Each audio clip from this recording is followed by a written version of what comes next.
Yeah, buddy. Oh, Here we wow. go. Here we go. Sausages. Sausages. That should be how I open up everything. When I wake up, first thing I think about sausages. Do you like my banner behind, by the way? I seen that you put that app. Did you have that app this morning? Yeah. It's so all the other like people have got like you've even got like a sofa and things and features and cameras and things. That's because this room used to be Adam's kind of playroom. So it's got like all his like grabber tracks and then shit in the background, and then there's my dinner plate.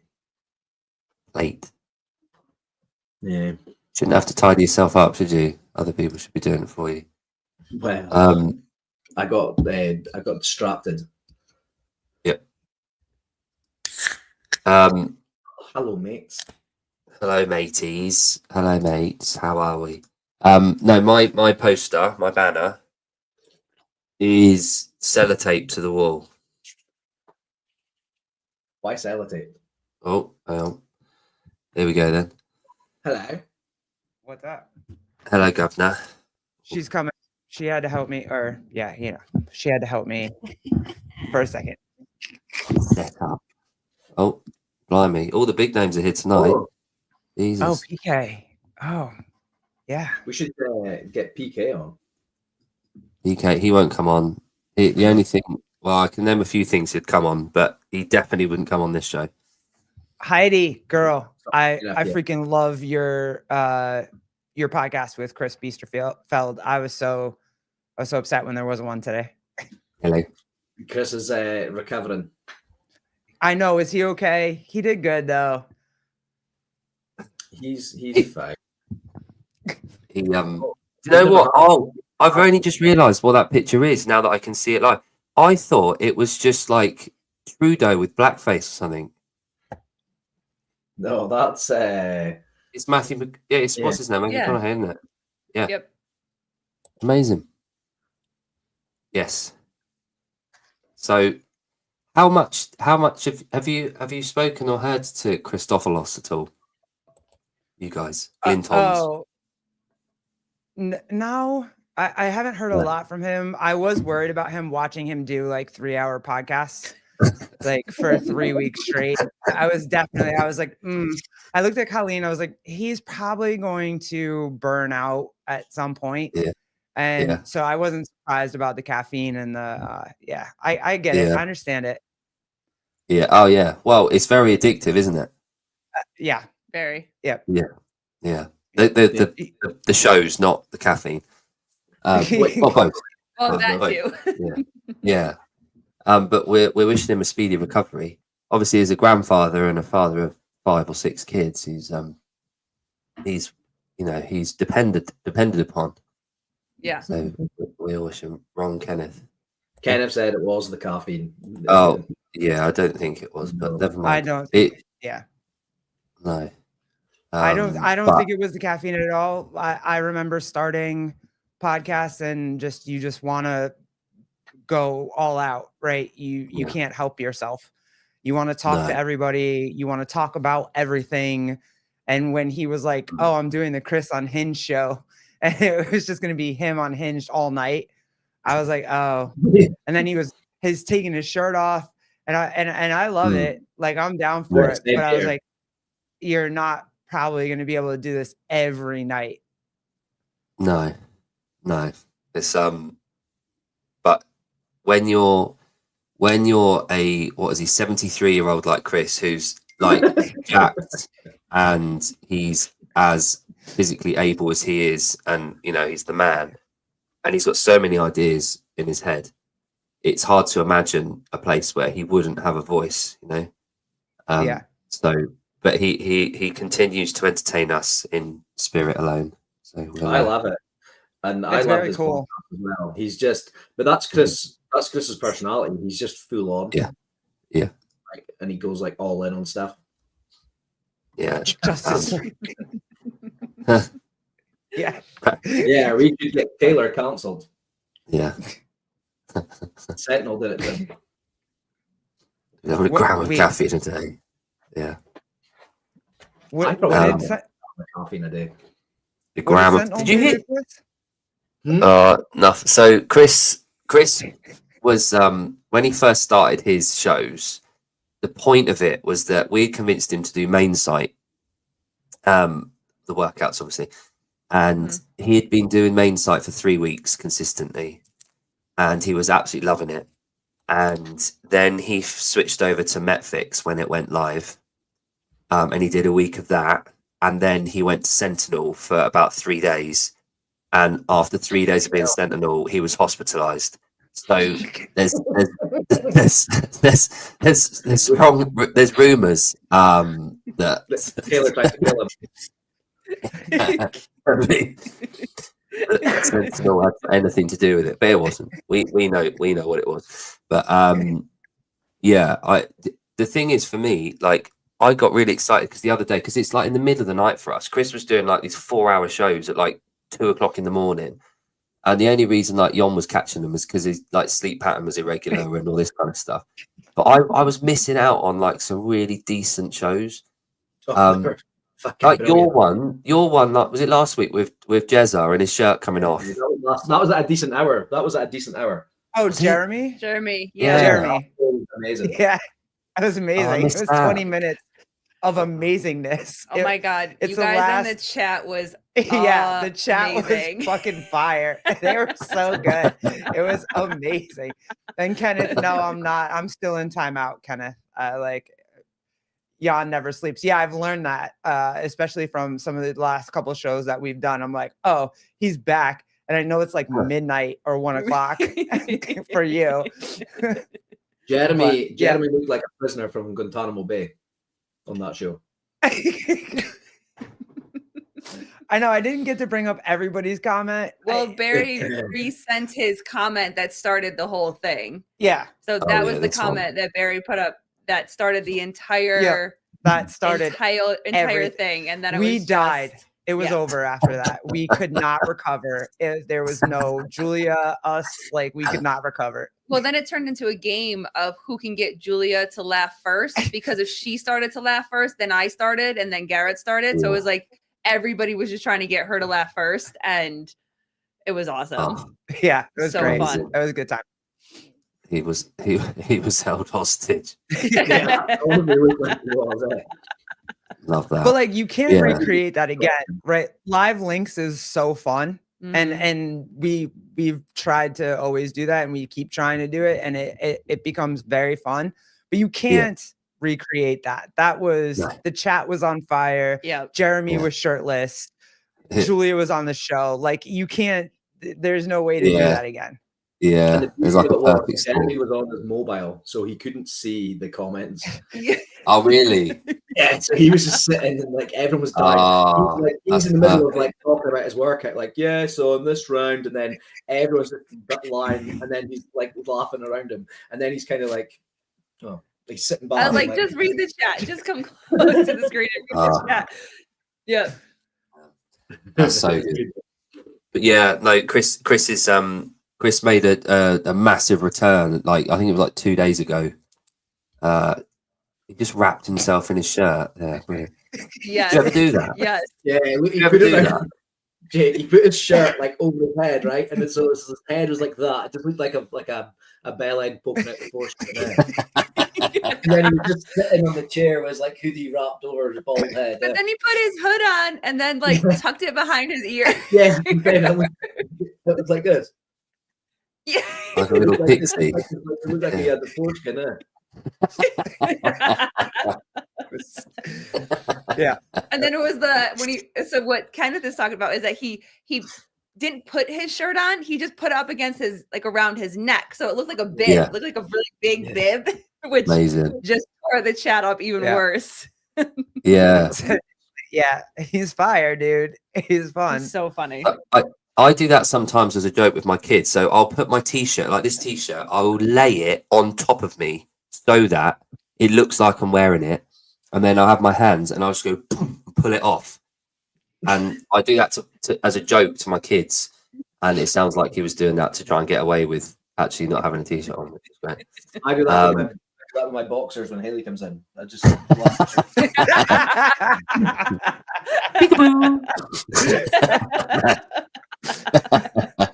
No woman would ever do that.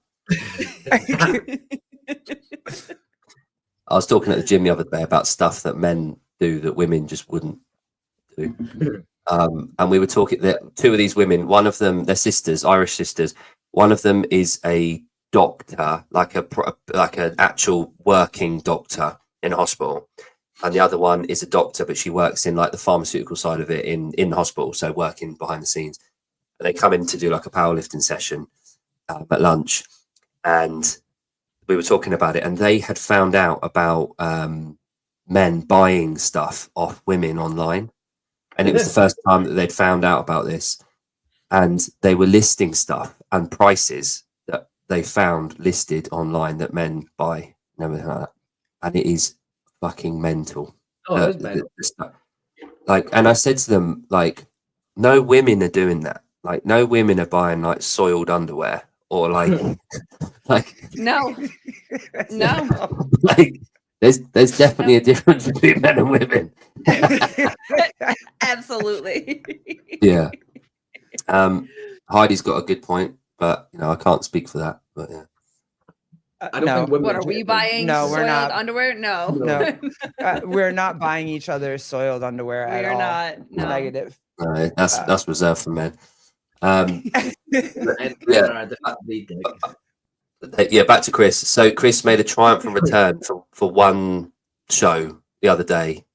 Happy hour. And he was on for an hour. That was it. Yeah, he came on back for 1 hour, but it was perfectly timed. It suited me, which is ideal. And then I was in the chat for one of his shows, and now he's decided to take a leave.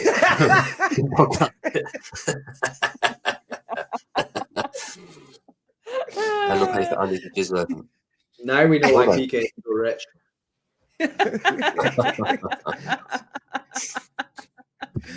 I mean, it's not wrong. You're not wrong, PK.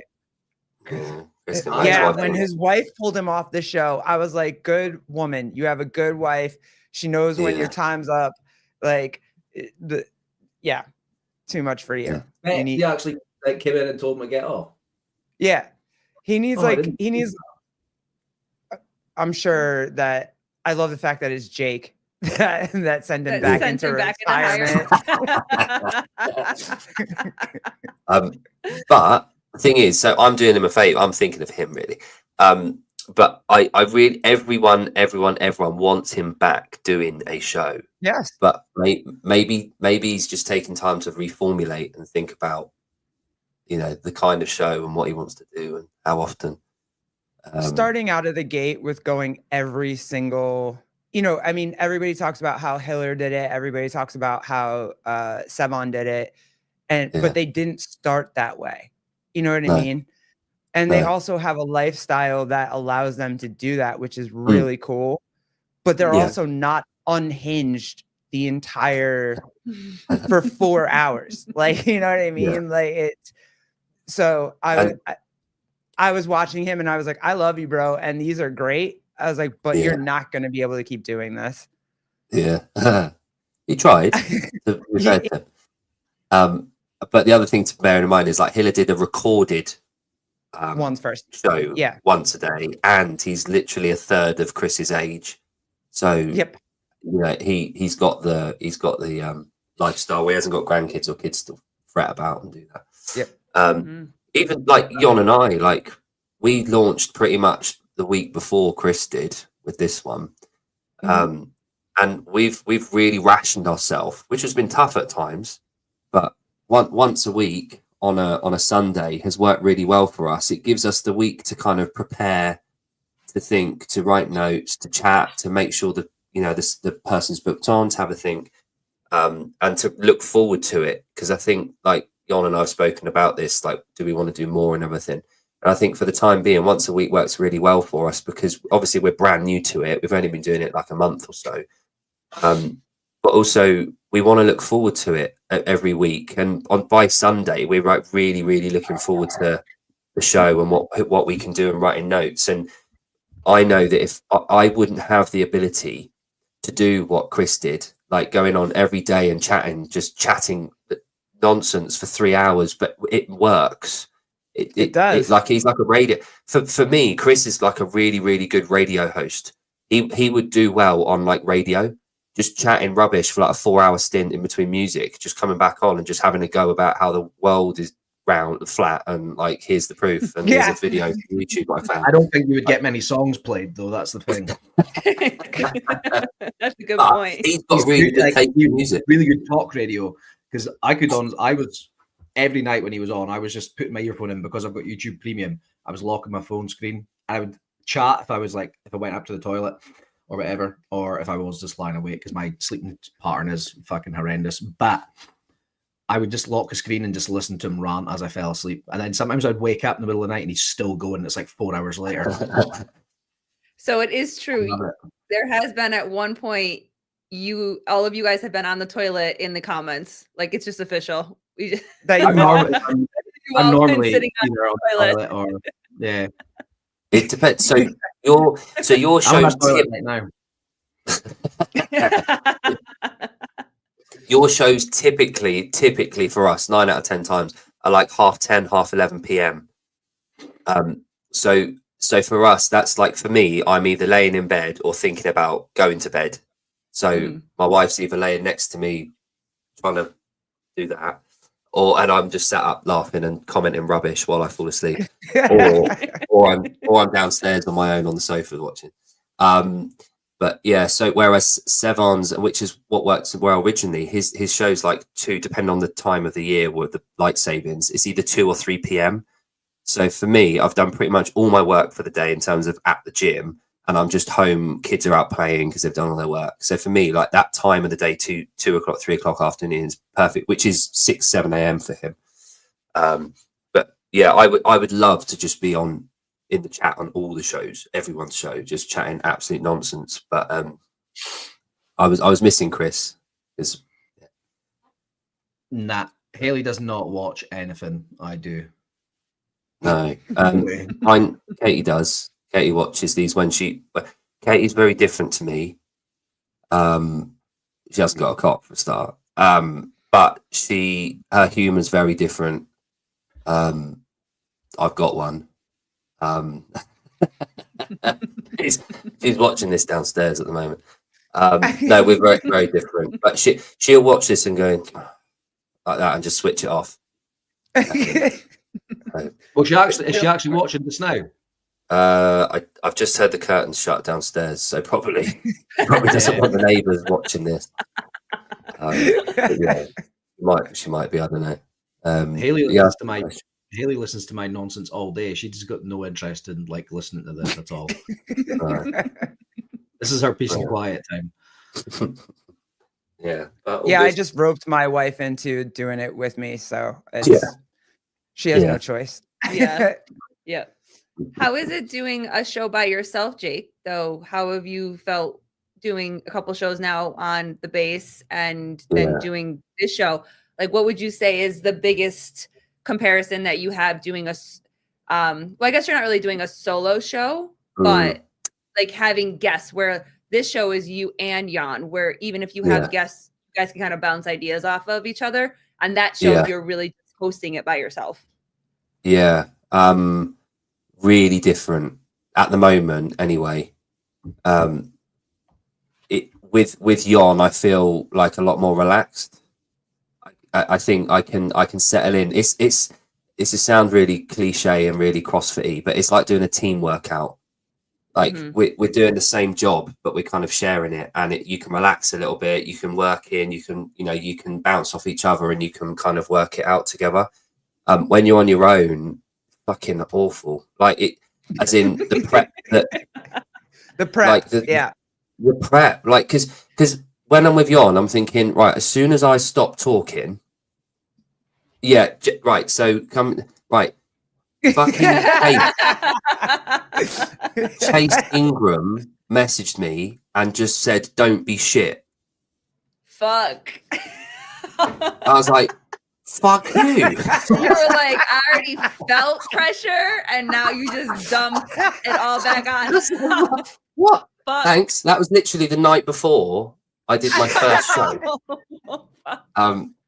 which was lovely of him.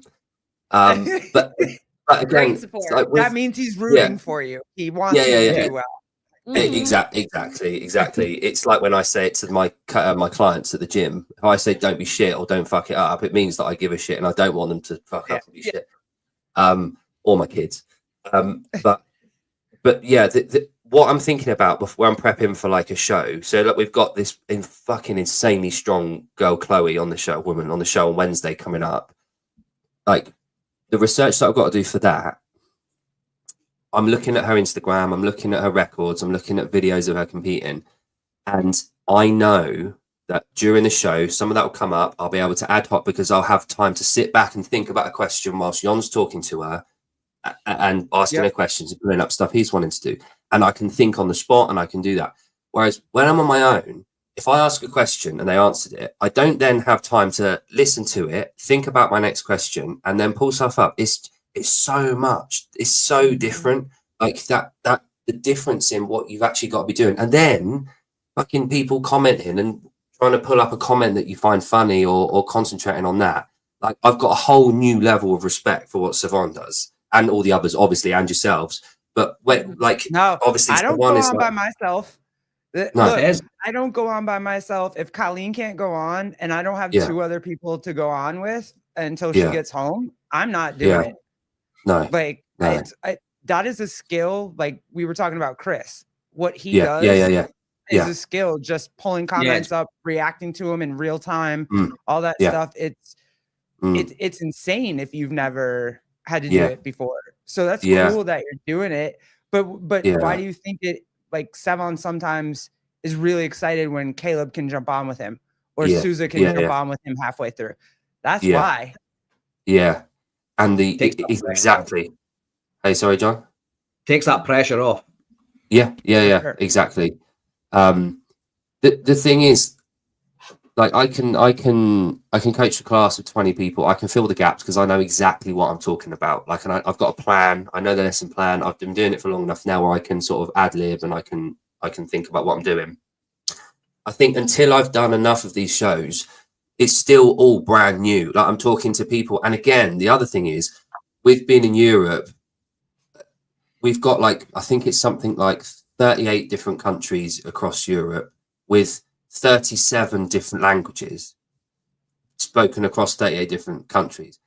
When I'm recruiting and I'm talking to people and like when they come on, I've got no idea how good their English is or how well I'll be able to understand them, understand me.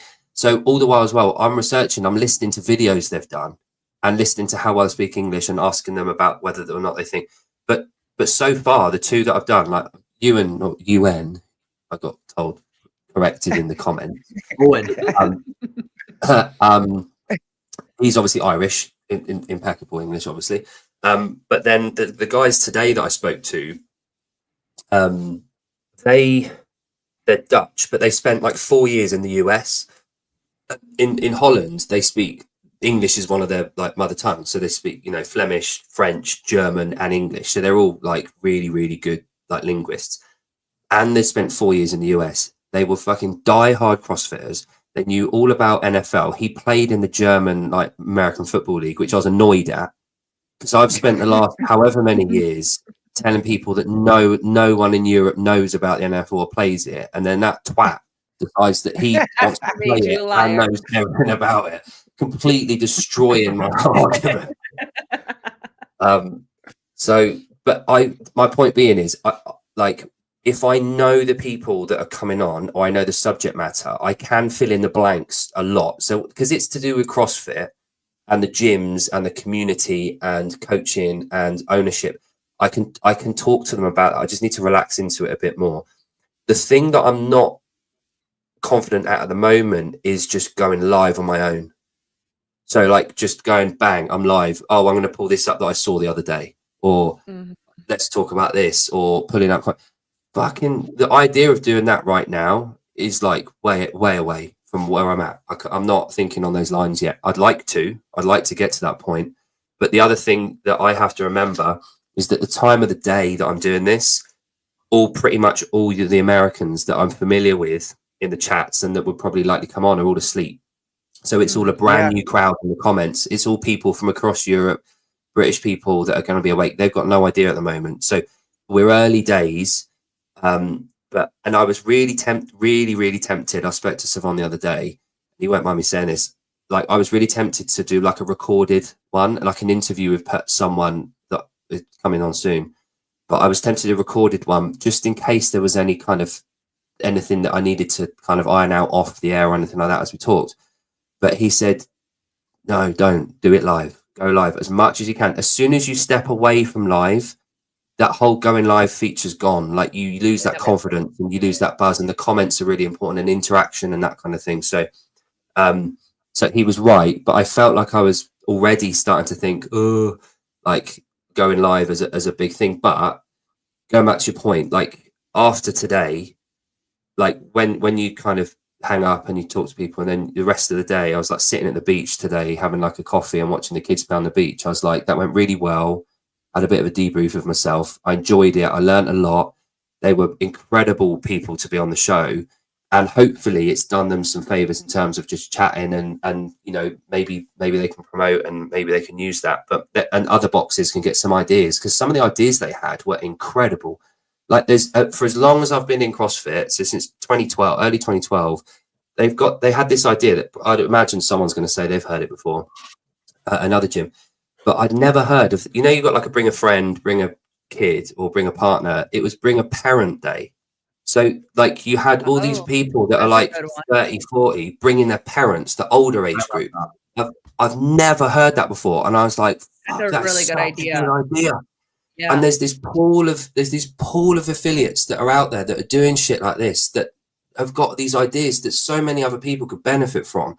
And it was a really nice moment when we talked about that. And like, they had no idea what an incredible idea it was. I was like, you guys, you've got a really good idea there. And they were really chuffed and everything. So they were a really nice couple, and they've just had a kid. They've got like a 15-month-old boy, Cody, who's like lovely. And they were talking about community and gym. And it's lovely because they were singing CrossFit's praises. They were talking about HQ. They were saying all the stuff at the games, you know, that happened obviously was tragedy, but didn't really affect their member base, and it wasn't to do with them as much. It was a tragedy, but we're talking about our community, our, you know, keeping the roof above our head. We're getting people fitter, faster, stronger, making them live longer, and we've got a thriving gym.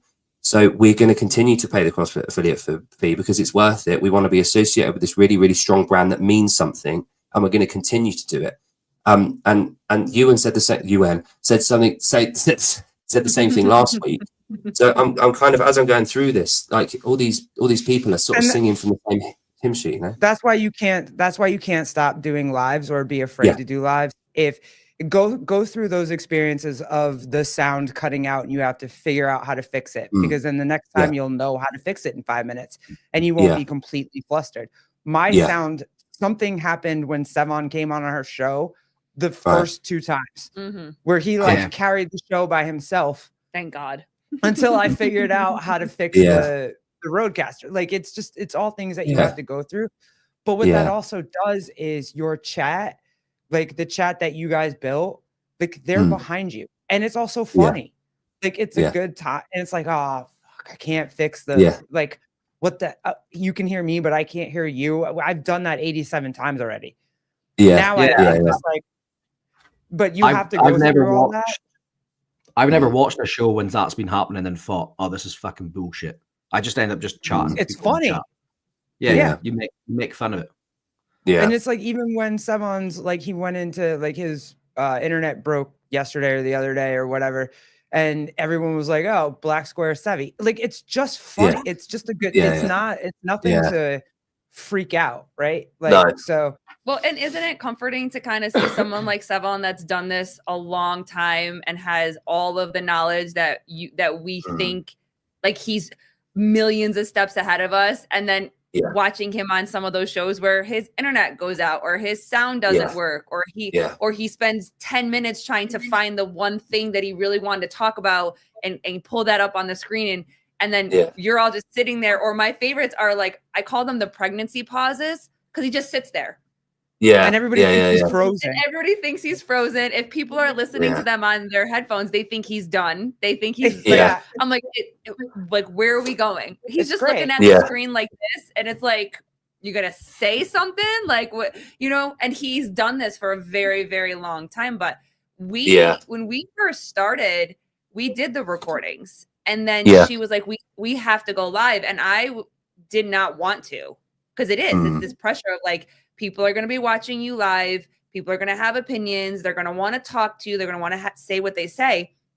Yeah. But honestly, like, the more you do it, the more comfortable you get. Yeah. Like, is it possible that you're going to have people in the chat that don't agree with you, want to fight with you and whatever? Sure, fine, whatever. But that's also fun. But you also have the choice to answer them or not.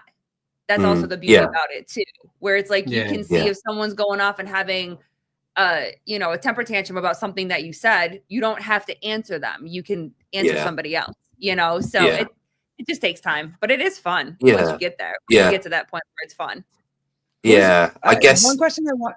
Wait, hold on. Before you go, one question I've always wanted to ask you guys, and like, I'm not trying to hijack anything, but like, who's the is Yon the like graphic guy, like designer, and then like Jake, you're the like schedule shows and schedule people on shows? Is that how that dynamic works? No. I'm the nothing. You're the me. No, I mean, I do the graphics, but she's the technical like support. You just show up. I don't even do that. I don't even do that. He just shows up.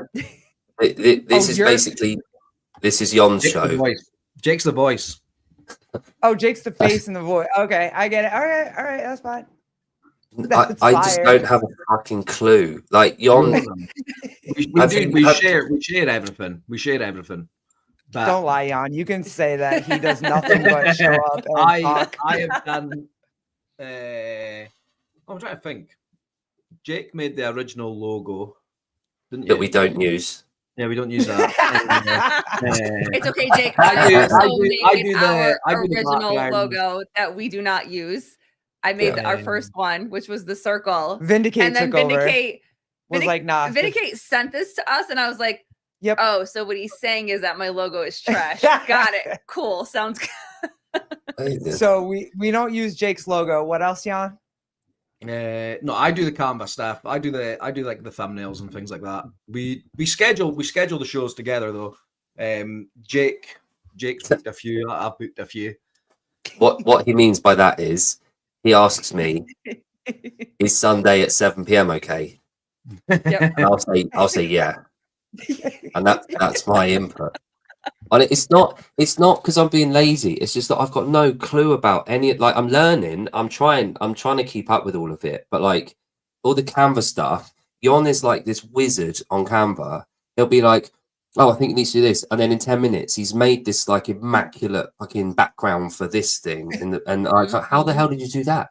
And I've got no. And then I'll play around on Canva, and it'll be like a kid with a crayon. And I'm like, I don't know how to do that. Off, right? And I've got no idea how to do it. Not yet. Not yet. We will though. We're going to sleep together at some point this year. Yeah. Yeah. Are you coming to sleep at our garden? Was that what happened last night when you guys were in chat? We're going to bring a large erection for your garden. But yeah, no, I've got a lot of research on the guests. Which is because he says we spend the week writing notes and research, and I normally come in to this room about an hour before and write some notes down, and Jake will text in, "Have you got any notes?" And I'll say, "Yeah, 2 seconds," and then I'll send them over. Yeah, and then he'll send me his. We've got them a bit of a mix and match. Yeah. All right. That's how it has we to found. be. Sorry, you go. No, I was just gonna say that's how it has to be. That's us too. I do all of the who's coming on, when they're coming on, schedule everything. She does all of the Canva. I tried to put my input into a couple of thumbnails a couple of times, and she was like, "Don't ever do that again. Your thumbnails suck." And I was like, "Okay." And so I don't even like. I'm just like, "Yep, that's great, love it." But that's cool. That's a cool part. We've got some cool guests. We've got some cool guests lined up, as Jake was saying. We've got Chloe Brennan. On Wednesday. She's the world's strongest woman under 70 kilos. No, under 76 kilos, is it? Hang on. You want me to so like 140? Yeah. 150? And then we've got a really kind of like outside the box guest coming on in April. I don't know if I even want to say who it is yet. So this is that's cool. Betty, this is Chloe. there we go. So This is Chloe. which one should we do? This one. So she's a coach, but she's also a strong woman. She's the best in the world for her weight class. That's amazing. That's the Denny Stones. Oh, the Denny Stones are like 300 kilos. Oh, each? And this was or together? No. Okay, I was like, whoa. Like 150 each. Wow. That's incredible. Yeah, that was when she broke the record. Yeah. The fact that she can even hold each one in her, like, I know. Mad, isn't it? Yeah. But she does a lot of coaching. She's doing a tour. Obviously, we won't say everything, but she's doing like a tour. Look at that face. Do you know what I love about sport, and especially like women, because men are just randomly under 73, right? But like women can go from being like fucking lunatics like that, lifting heavy shit, and then they'll have a shower and put their hair up, and they'll look like different people. It's like Luke Stoltman. He just looks like a strong man all the time. He just doesn't change. His shorts might change, but that's about it. But I do enjoy those. It's like when you go, like you go to your gym Christmas party or something. All the men showing up in a white shirt and they look the same, and then all the women are all dressed up. You're like, oh, you look different. You look I do not look different. I look the same. I'm in a white shirt.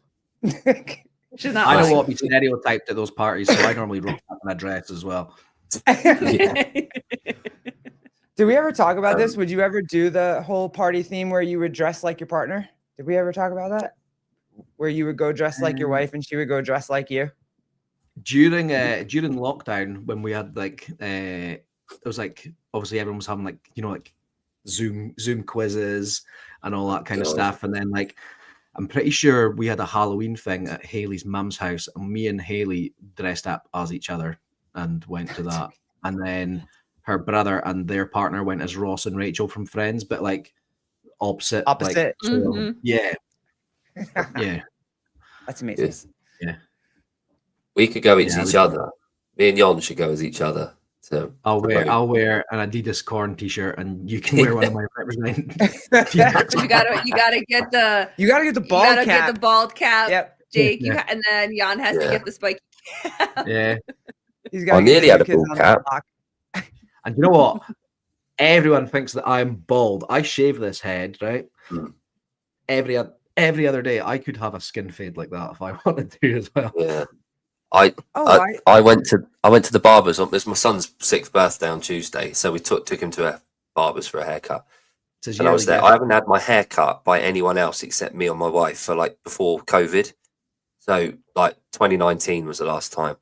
And I sat down in the chair, and he went in his Turkish accent. He was like, "This is a mess. I need to sort it out." And I was thinking, it can't be that bad. And he fucking got the the proper cutthroat razor and did a line around like here and went down, and it was like bald. And Katie sat behind me on the sofa. I'm looking at her face in the mirror, and she's just gone like that. And I'm like, don't fucking do that. Like, you just ruined my day. But then he did it, and it's grown back a little bit, but fuck me. Have you ever had a haircut like that, either of you, where you're like, oh no, like now I'm basically doomed for like months now? Ever had one of them? One of the first times I cut your hair, remember? Mine? Yes. Oh yeah. Remember? She wanted a number one or something like that. And she put a landing strip in my head, and so I had to shave it. She looked like what do you call it? The high and tight from the military. Yeah, from the Marine Corps. Like, I look like Kenneth. Oh really? I look straight like up Kenneth. In our head. Yep. I was like, I have to cut the rest of it because I have to get those fades for the back. Yeah, I looked at it. Yeah, she did that to me. And yes, I literally just had one strip in the middle that was a little longer than the whole rest of my head. And it was brilliant. It was tough. Oh, you had the Jack Liddell. Yeah. And poor thing, it was in the middle of summer. So she wasn't, I mean, she pretty much wore just a regular baseball cap the whole summer. Yeah, I did. But yeah, it was bad. It was tough. I've had haircuts. I've had really bad haircuts before. Jarhead. I've had Kenneth. I've had stylists cut my bangs way too short. So like sometimes I used to have like the straight across bangs, but they'd cut them so they were like here. So they were super, super short. Yep, that was it. For sure. That's exactly what that was. It was pretty bad. Yeah, it was pretty bad. You know? It was pretty bad. It was a tough day. And even the top, like that little top part that he has, I think that was even shorter than what it he had wasn't. right there. It's not as long as your hair is now. Yeah. Yeah, it was bad. Yeah, it was tough. Yeah, she's had a mohawk. I've had a really big mohawk too. Like it was long. I could have pulled it back into a ponytail actually at like if I wanted to. That's how long it was. Oh yeah. Nice. Sure. Yeah, I've had some pretty crazy hair. I've had some pretty crazy hair. Landing strip. Yeah, on the top of my head, not the bottom. I had a weird school. That was a weird phase, wasn't it? What was a weird phase? Brazilians. That's not even a phase. They're still doing that shit. Are they? You didn't see Charlemagne the God got one. He got his whole junk and butt. Yeah, man. Really? So all of us were like, I'm sorry, what now? Do men do that? Yeah. Like, that's not, I don't feel like you should be admitting that. Even if you like it, like, go for it. But I feel like you shouldn't be saying it. No, we have quite a lot of dialogue about that in our WhatsApp chat with DK, as you can imagine. So Kenneth, this was a thing on. It's actually called a vajazzle. Yeah. Yeah. So that was a thing that we had. It was that Essex show, wasn't it? The Only Way is Essex. It's like was that a thing in the States? No, not that show. But vajazzling was a thing, but we didn't have the show. Mm-hmm. I'm not quite like I was never. As soon as someone says that word, I know exactly kind of what they mean, but I don't quite know, and I don't want to know. But is it stickers? Is it like, do they stick on skin, or is it like woven into hair? No, it's like or is it like glue. Yeah, Body glue. It's body glue. Yeah, and it's like little like diamantes, isn't it? Yeah, like little gems. Like you No, like it's stupid, Jake. There's certain things that you hear and you're just like, why? Like who? What benefit is there to that? I don't get it. But then I don't get a lot of stuff that is very popular, like redos. I just don't know how that's practical or useful. Like, how is that? Wait, okay, fine, you have it. If someone finds it attractive, that's great. Now, how do you work around that? Yeah, but do you know people that were doing vajazzles and then going on nights out? Like they must have been doing that and knowing like, oh, I'm going to fuck tonight. Mm-hmm. So see if you were that guy, like if I was the person that I would have been like, oh, this wasn't me. This was just going to be someone else. Like, and I would just be like, I don't know if that's just the only men that would appreciate that aren't wanting to go anywhere near that thing. That's what I'm saying. Got to make the girl pretty. No, it's already pretty, bro. I don't need like diamonds and shit attached to it to make it like any. I don't know why. I have no idea. I think I blame Hello Kitty. Hello Kitty. Was that in that show? I blame Hello Kitty. All of a sudden, we started putting diamonds and rhinestones on everything after Hello Kitty. So I blame Hello Kitty. I see. Right. See, I missed that. So that was fine. Well, for you guys, is edible undies, yes or no? Again, I've heard that said. I can probably put together what it means. Have you ever seen a pair of them? No. They don't exactly fit. Like they don't look. Their edible undies don't look very, you know that, like, Jan, you know the candy necklaces. You know the candy necklaces that you get with the circles that you eat. Yeah, they used to make in underwear I know, and I've bras. seen them in thongs, yeah. and So stuff, yes yeah, or no? No. So hang on. Before I You never say seen no them, mate? to this, before we completely write it off, Yon. So I know the necklace and the little the thingy things that you ping it too hard and they go everywhere. Right. So it's literally a bead of those hard candy sweets. Yeah, have you never seen them before? Yeah, it's pants and a bra made out of those. Yeah. But it's a foam, so it goes up the bum. I only want to eat the one that's at the ass crack then. I might be interested now.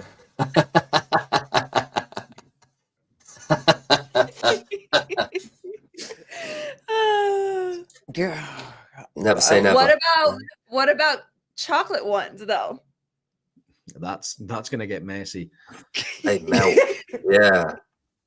There's Twizzler ones too. Twizzlers. So like, is that like licorice? Is that like a yeah? But it's the like strawberry or Kenneth extra seasoning like a cast iron skillet. Yeah. Yeah. All right, that's sorry, what we I'm didn't thinking. Let's not hide. I think we're making this into the other show, but no, go ahead, guys. I'm sorry. We messed up. Did we mess up? Chocolate Starfish. Great album. Yeah. Right. Can we talk about that? Can we talk about the fact that you had to completely mug off Limp Bizkit this weekend? Yeah, well, I never went. I should have been away this weekend at seeing Limp Bizkit, but I couldn't go because Haley got taken into hospital on the Thursday. That's my partner. Selfish. They like when I call her my partner. She's home now. She's fine. Okay, I was going to just ask her. She's faking it. She also does Sentinel.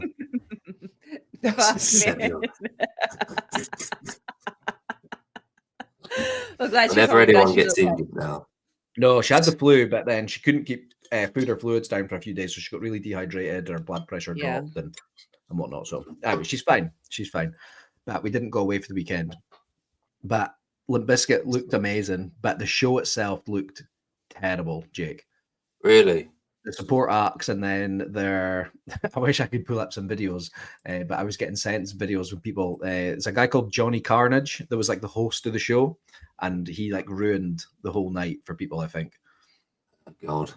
Yeah, you want to, when you're going to see someone like that you hold in such like nostalgic value, you want to make sure that it's what you remember, don't you? I guess.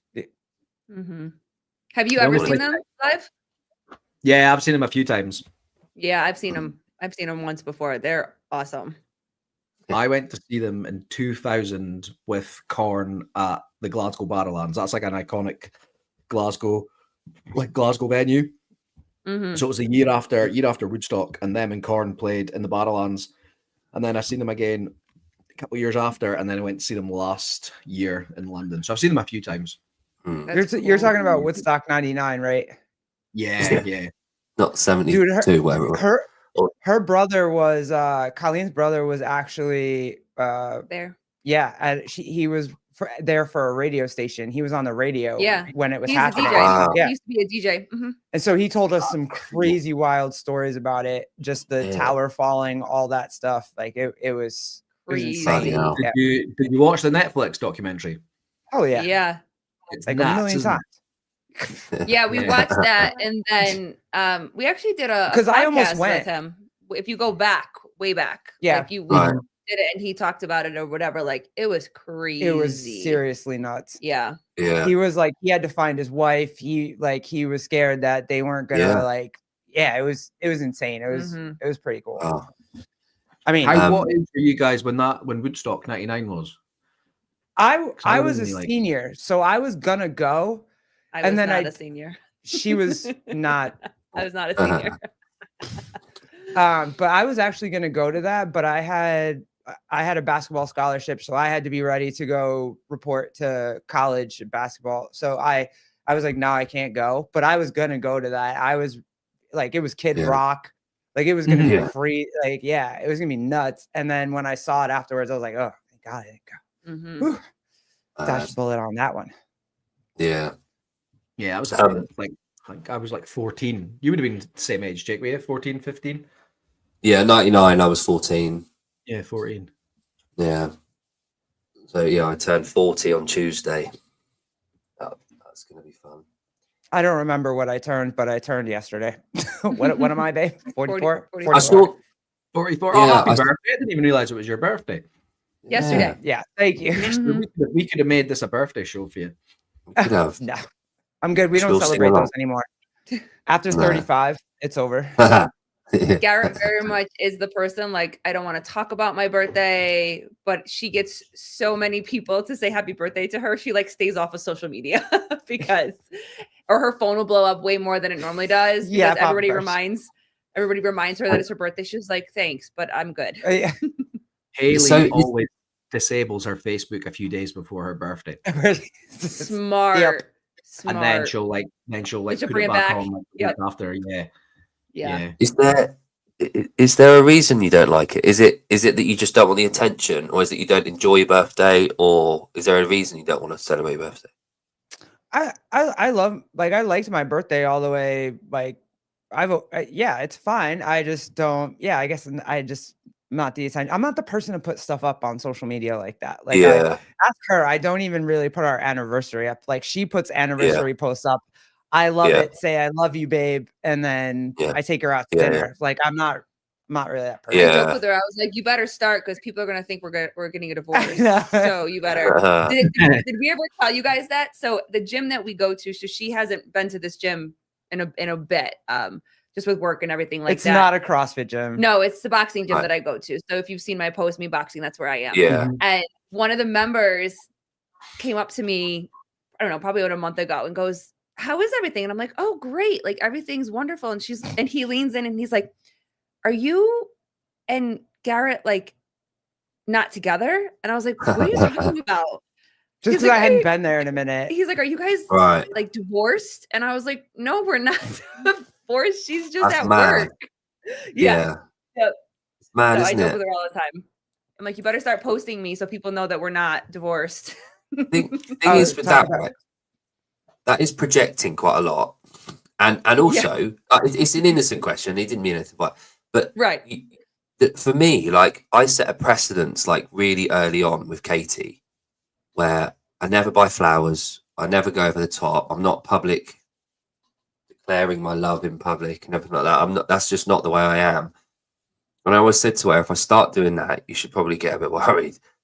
It's like I'm not that kind of person. And I'm never going to be. So, but I show my love in different ways. But the fact that people kind of have that expectation of declaration and kind of things and social media posts, it's sort of very telling, isn't it?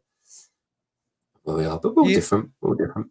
You guys ever had a girlfriend back in the day where, like, if you switched your cologne up or picked a different, like, Axe body spray or something, she was like, where are y'all going? Who are you going to see? Why you got a different smell on you right now? No? Nah, I've never used deodorant. Okay, fair. Why do you smell of those? Why do you smell of those necklacy things? Why does your breath? Why are you wearing your edible pants, Jake?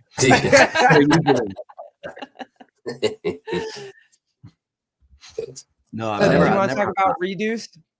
You said redos were useless. Oh, I think we've kind of drummed that to death in the chat. Fair. But we haven't really talked about it on here or anything, just because it's never really come up.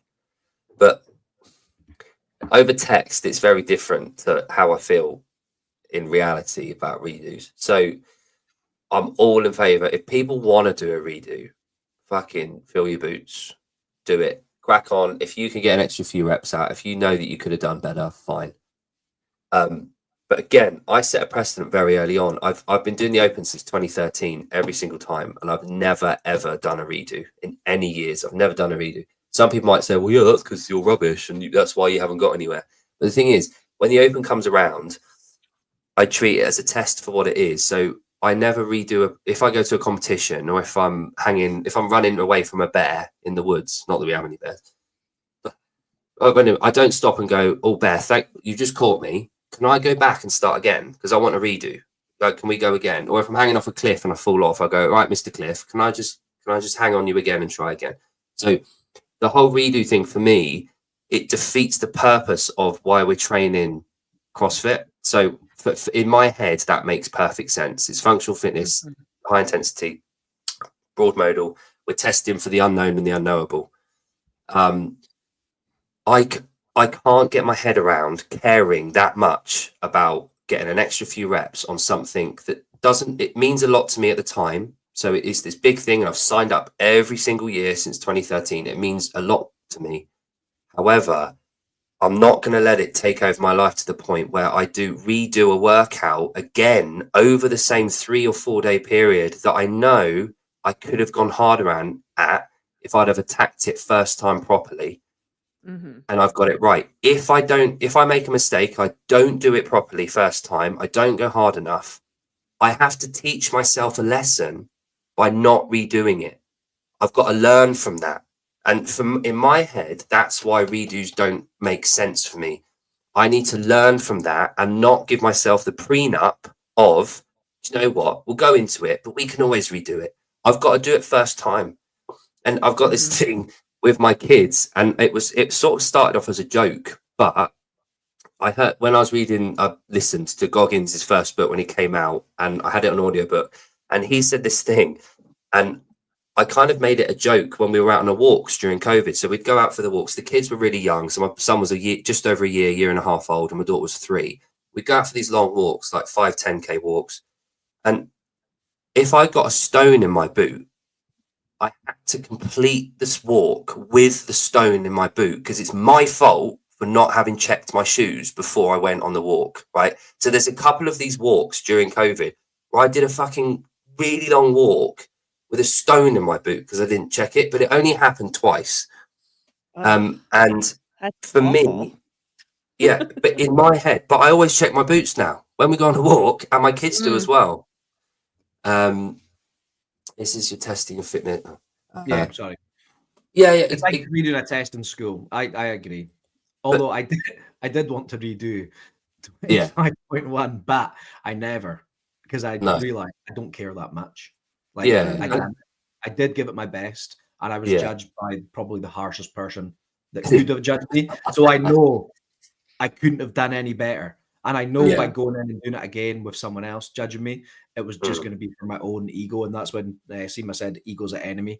Like, that's all. That was the only thing that was making me think, like, oh, maybe I'll go and try and beat my score. And then I just thought, what's it even matter? But the ego definitely is the driver. You know, our egos are like, well, I can do better, or don't tell me what to do. You know, having the conversation with Taylor, and, you know, Garrett brought it up too, like telling me that I can't do something is very difficult for me to hear, especially because I'm back in CrossFit and it feels good and I want to get better. But me also being able to get up and down off the couch and not hurt my back again, that's more important than me, you know, doing a full 60 track in this case. You know, that's what Sentinel is. This is 60 track. So it's because if we let the ego lead us, then that's usually where, like in this case, like injuries happen, you know. So it's is it worth it for me to allow my ego to lead the way where I hurt myself again, so then I'm out of commission, you know? Yeah, absolutely. That's true. Yeah. And I think when you've been coaching long enough and you see it day to day, and you see the counter arguments people have and the excuses for scaling up or the excuses for not listening to your coaching, you hear it day to day for 12, 13 years. Like Yon does, PT, you hear people coming up with excuses for not listening to you, or you sent them a program and they don't do it. They do extras. They do this, that, and the other. Oh, I just decided to go for a 3-mile run. Okay, cool. That's fine. Carry on. You do you. You carry on. It's your body, your choice. You're paying money to do whatever you want. But the thing is, for me, if I don't have that control mechanism, if I don't have that stop, you've done enough, you should have done it right first time attitude. You should have done it properly. You should have prepared yourself. You shouldn't have rushed into doing it on Thursday night when it gets launched just to get a number up with the provision of I'm going to redo it better next time. I can't do that to myself because I know that's not how I get the best out of myself long term. And I don't get the benefit, the mental benefits, and the side of it that I want to apply to the rest of my life. I completely destroy all of that if I redo a workout in those 3 days. It defeats the whole purpose of why I personally do CrossFit. So I've got no problem with people redoing workouts, but for me, the foundation of why I like CrossFit is that it's taught me this mentality of do it right first time, prepare yourself, don't rush in, do it properly, get it right, and then move on. Once you've done your true best, move on. If you didn't do your true best, if you don't do your true best, evaluate, regroup, move on. When it comes up again in 6 months in the box programming, because we do that, we retest every 6 months, give it another go then when you've had enough time to have learned, to develop more, and see if you really want it again then. Not within 2 days where I'm going to ravage my body, completely mess up the purpose of what I'm doing this for. For me, that makes sense. If it doesn't make sense to other people, then awesome. But for me, I need that. I need that control of do it right first time. Yeah. Take out the open to get like all together, Jake, scores, everything. But why do you do CrossFit? Why do I CrossFit? Or anyone in here. Like, what are you doing it for? And if it's for scores, if it's to get to the games, redo. That hasn't wored. See if it's not. If you're a parent, see if you're just someone that wants to like lose weight, get fitter, get healthier. Yeah. Who gives a fuck about redoing it? Really, like when you think about it. Yeah, exactly. Yeah, big picture. It doesn't really matter. And and if people want to redo it because it does matter to them and it's up their priority list, then fucking fair play. Look, I'm 18% body fat at the moment, which for me is quite high. I prefer eating a brownie every other night that my wife's made, have a pizza on a Saturday, which I didn't this week because it's my boy's birthday party. But I like having that part of my life. And but I shouldn't. I should keep to eat meats, vegetables, nuts, something that's not sugar. But I provision for that, and I know that I could do better there, but I'm not willing to do it. It's not on the top of my priority list. I'm not going to be 10% body fat anytime soon because I just absolutely love my life right now. And CrossFit gives me that balance of mental fortitude. You do the box programming. Oh no, sorry, Jeffrey. It's a term that I just use for our gym, our affiliate program, rather than if there's a company called. There is a company called the Box Programming. Yeah, there is. Right. Okay. Cool. Oh, there is. Sorry. Yeah. There is. That's why I pulled it up because I was like, I was like, I didn't think you did. I thought, no, you done. I'm very, very, very, very fortunate. Very fortunate that the gym that I go to is programmed and run by Dan Bonnet and Erin, and between them, their expertise on programming and CrossFit is like there's no one else that I know that's got that level of expertise. They've got games athletes on their roster. They took Kringle from being a 14-year-old girl in track to where she is now. Belinda Dennett, who's this 17-year-old phenom that can do everything. My mother-in-law that's gone to the games. There's another lady, Janet. Any sport you like, they've got it covered. And these athletes that they're producing is insane. And they own the gym. They're at the gym every day. They program at the gym. I help out with it with little bits and tweaks and stuff like that. But I'm very fortunate that I go to a gym where like the programming for GPP is like, it's immaculate. I cannot fault it. So I'm lucky. I don't even have to think about it. I just turn up and do the session. I do an hour a day, 5 days a week. And that's it. Cool. Have you guys ever had to let clients go because of just egos, not following through, that kind of stuff? Yeah. How long do you stay with them before, like, do you give it, if you're working with someone, do you give it 6 months? Do you give it a couple, like 3 months? You know what I mean? Or if you've had a client that you've worked with for a long time and then you start to see them really just kind of falling out, like, do you guys have a timeline or do you just go based off of what you feel? If it's time, it's time. I've never got rid of a client because they've not been like listening per se. I've had conversations where I've had like awkward conversations where I've had to kind of tell someone like they've disengaged maybe, or like I feel like, you know, they're not getting the benefit of the service that I'm providing because like the communication's lacking, the follow through might not be happening, or like what I'm asking them of them, they're kind of just picking and choosing what they're doing, and then they're frustrated at their lack of progress. But it's like, but you're not following what the plan is. The plan, and if you can't follow the plan, you can't complain about the plan. Do you know what I mean? Like, and do you know what? And I understand that because I've been that client years ago as well.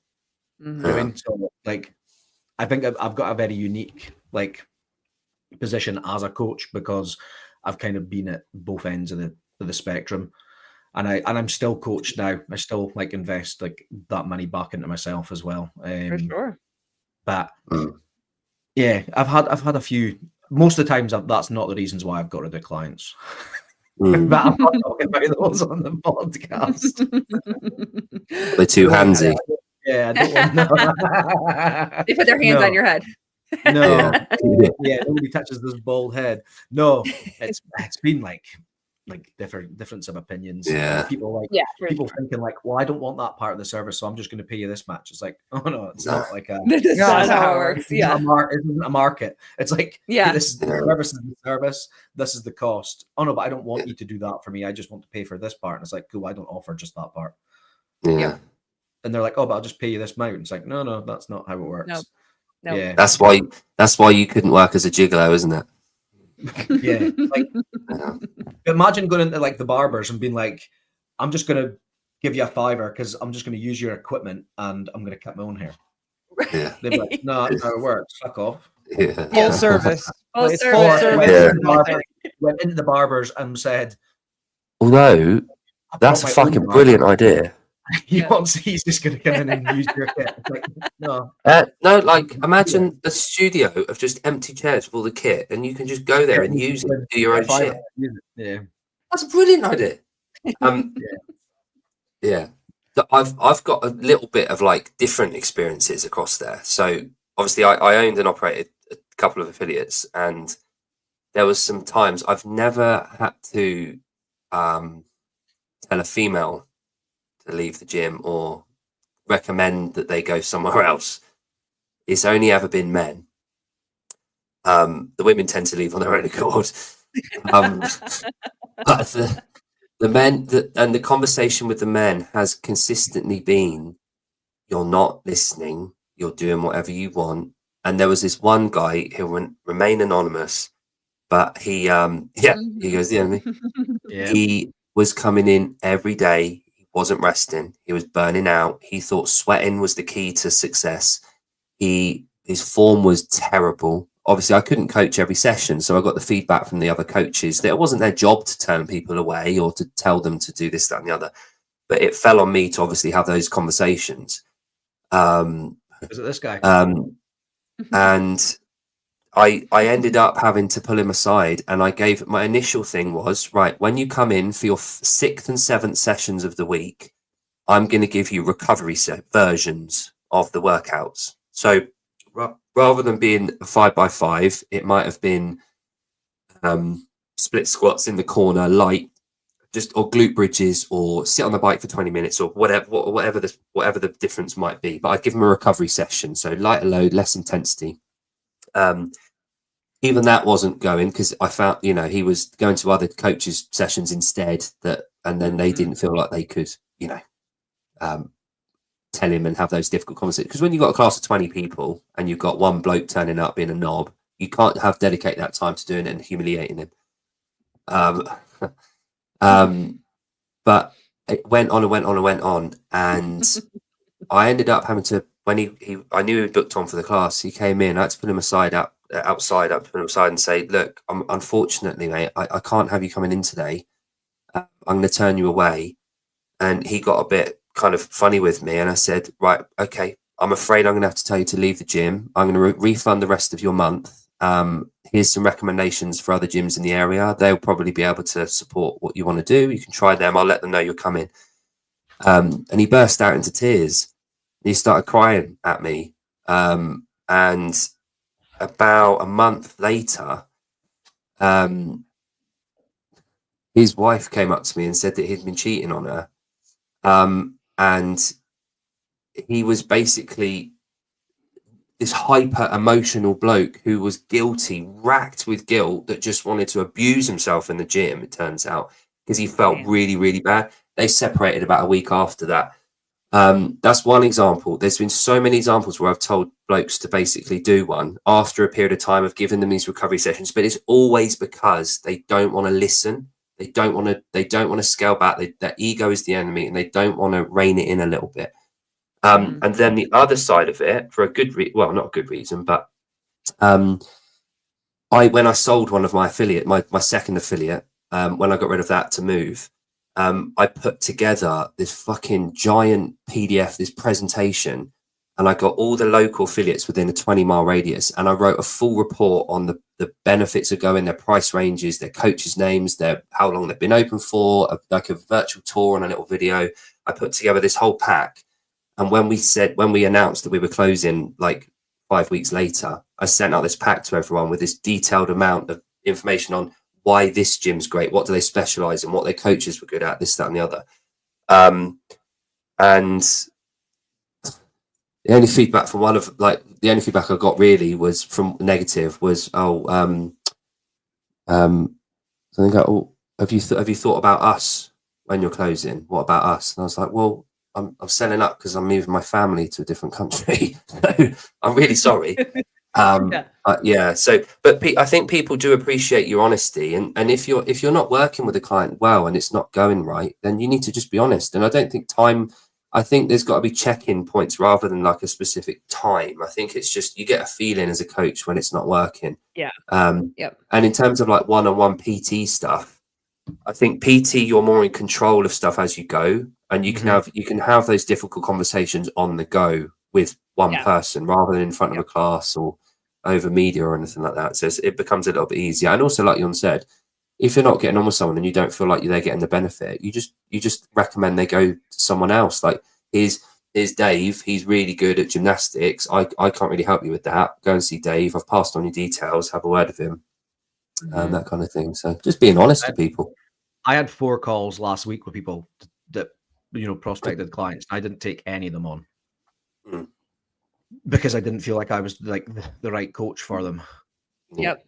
2 people I felt like I couldn't have been myself around, and I don't want to like filter myself around clients. Any of my clients ever watch this podcast, they'll tell you I don't filter myself. I make really inappropriate jokes in the gym all the time.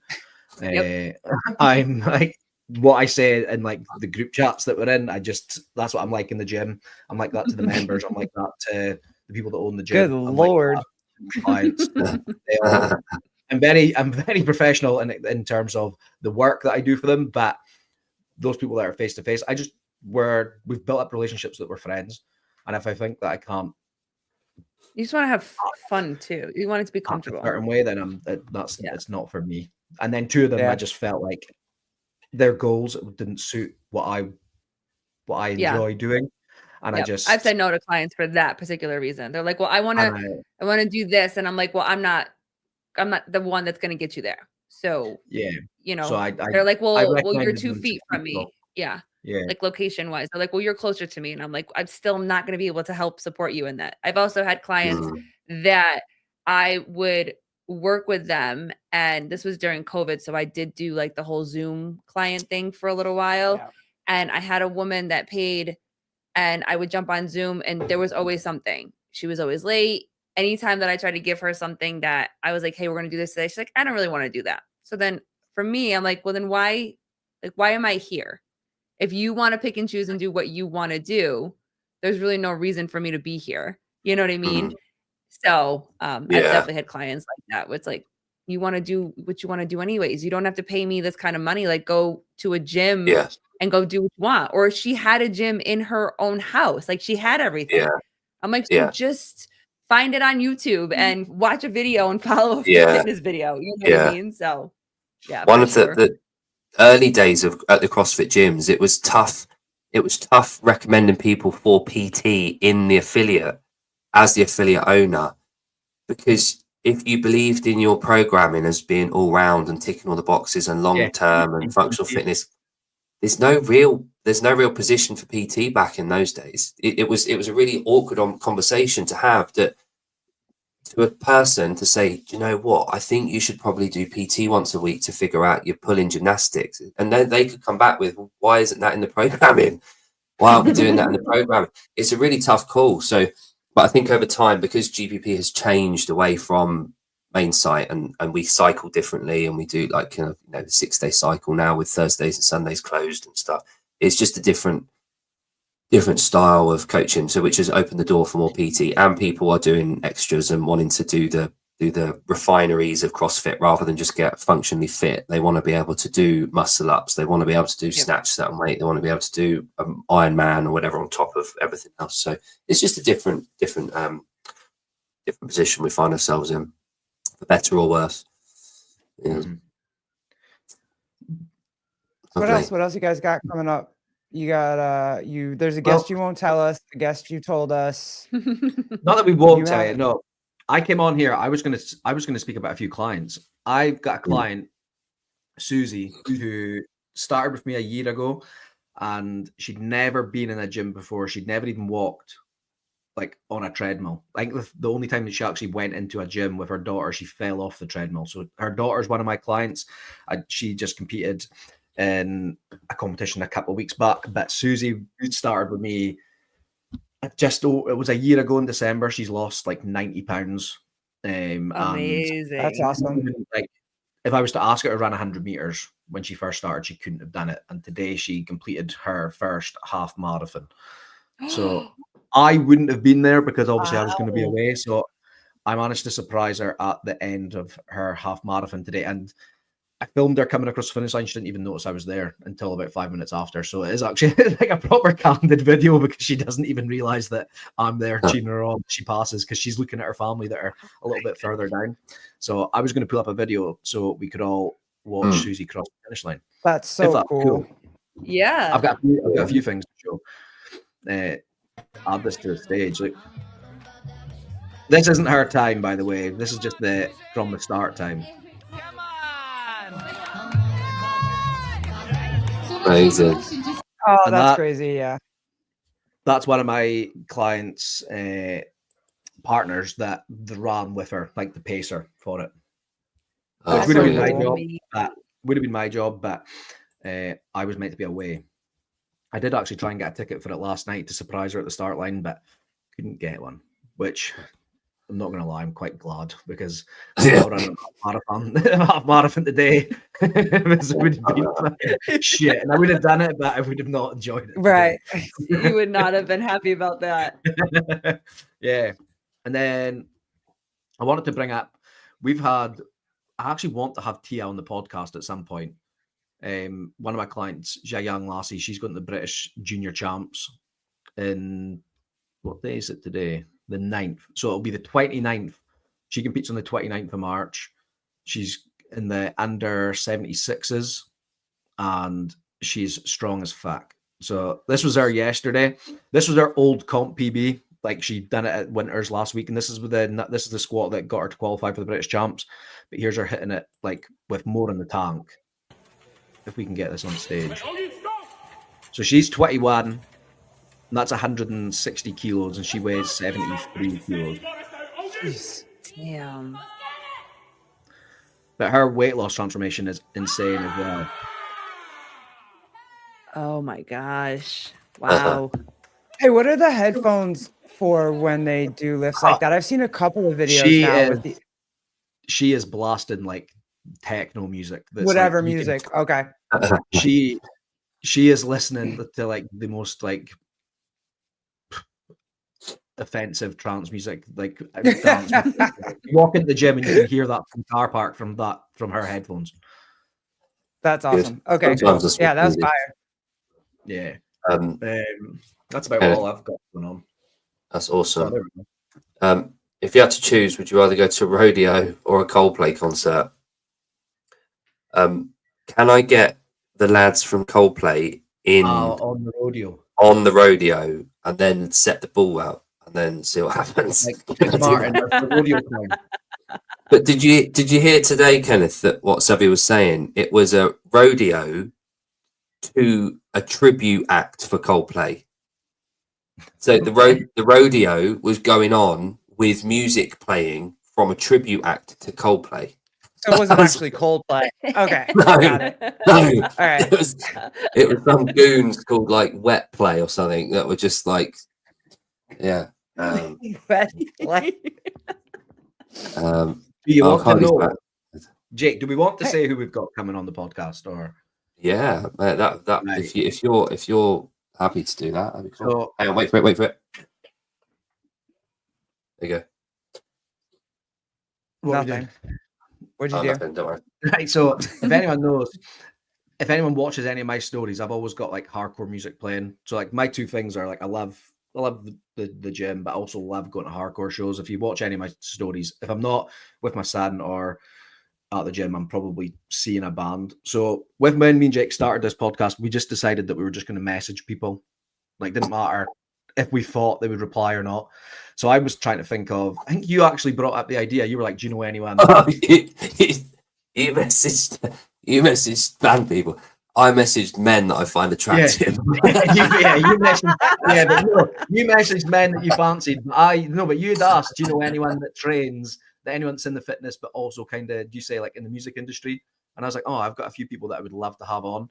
And I messaged, literally just the first person I thought of was a guy called James from Harm's Way. He's a fucking monster. And he's actually started a company called Mass Movement, like a coaching company, him and a guy called Ethan. And I'm going to bring him up just now and show you what they're all about. It's a band called Harm's Way. If you've not ever heard of Harm's Way, you might not appreciate this, but he's a fucking huge dude. That's James that we're having on the podcast. The big guy? The lead singer? Yeah. Oh, shit. That fucking gorilla on that stage. But I was here. I jumped off this stage during this set.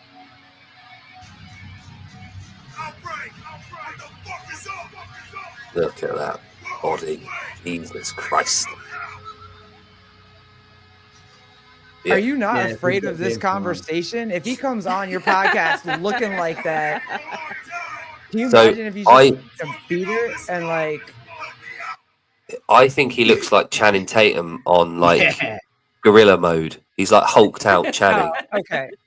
You need to see this when they do the Running Man. They got really famous because of the Running Man meme. Wait, you see this? Here we go. You've probably seen the Running Man meme, and this is where it comes from. Here we go. It's called Harm's Way, and they're pretty awesome.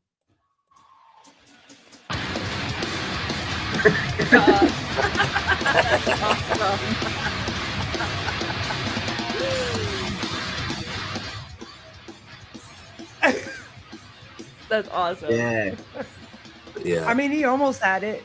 He was close. Yeah. Yeah, so that's who we've got coming on. Congrats. That's awesome. That's fire. So I mentioned you. Oh, that's ace. I love David's picture. Bring that back up. Yeah. It's Good, isn't you haven't seen that? Oh my god, it's amazing. It's like Trump, but it's also like it looks like men kissing, doesn't it? It's Yeah, Putin. yeah. Yep. Oh, I love that. It's good, isn't it? I really like that. Mm-hmm. There's a statement in there. I like David. I need to know what the statement is, but I know there's one in there. It's fire. Dave's the man. James replied straight away. He was like, I'm in Australia. It's now on tour. There's no way I'm doing a podcast. And then I was just like, I'm not giving up that easy. The fact that he replied like straight away, I was surprised at. And I went, cool. Well, when did you get back from Australia? And he was like, I don't get back till the 3rd of March. And I was like, cool, I'll message you on the 3rd. He was like, There you okay. go. And I messaged him on the 3rd. I was like, cool, when are we getting this podcast done? And he was like, Jesus, you're like persistent. And then I was like, yeah, well, let's get it booked in. And then, so we've got him coming on the 13th of April.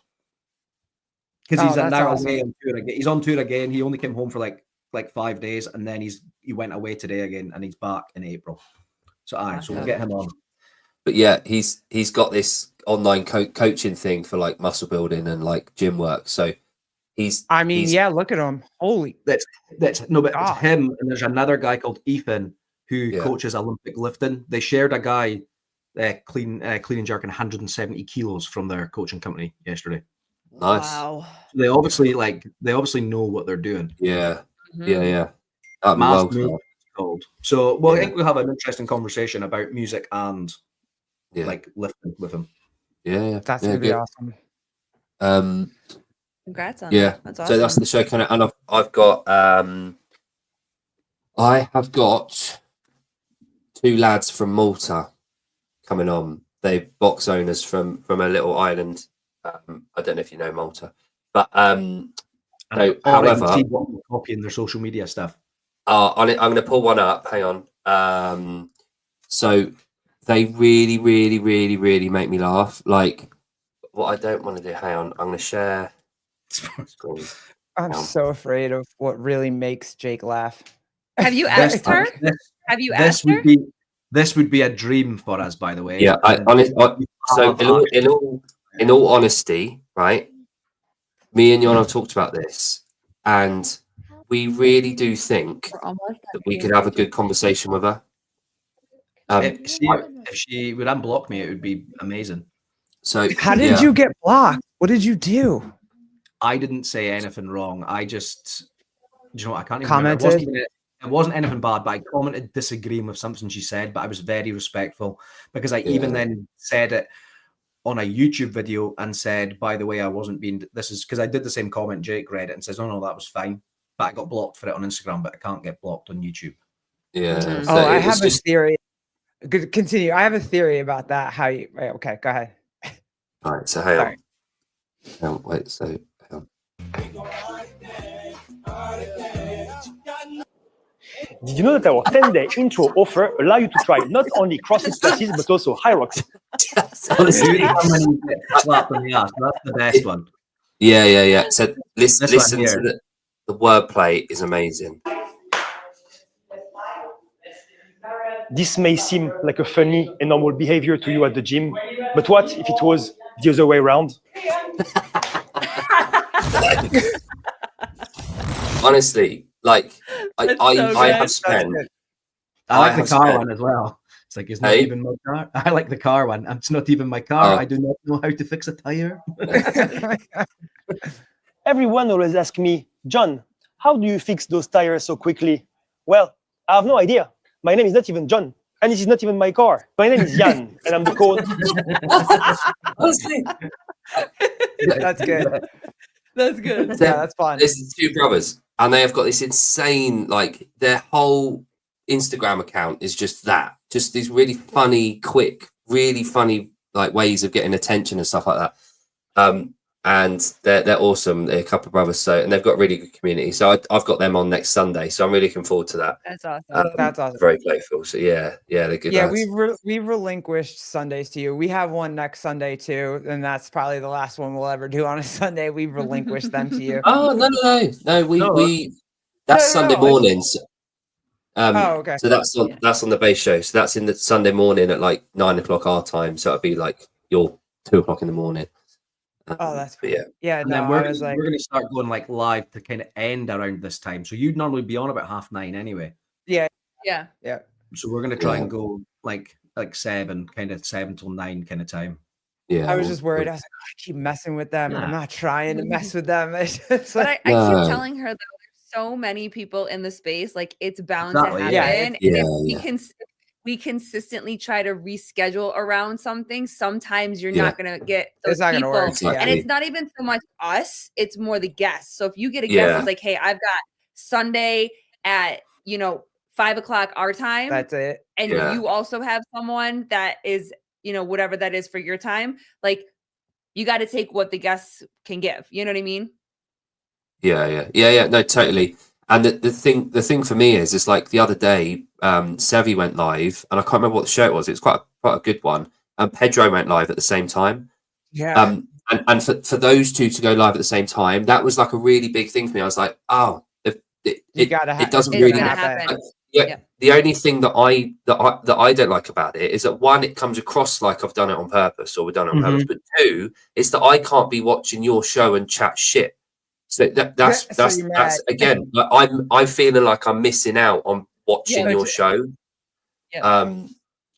So yeah, because when we first started, we ended a couple of shows pretty abruptly because we were like, "Oh, this was on at 9," and then Jake was just like, at the end of, I think it was the end of like the first two. Jake was like, "All right, well, thanks for coming on."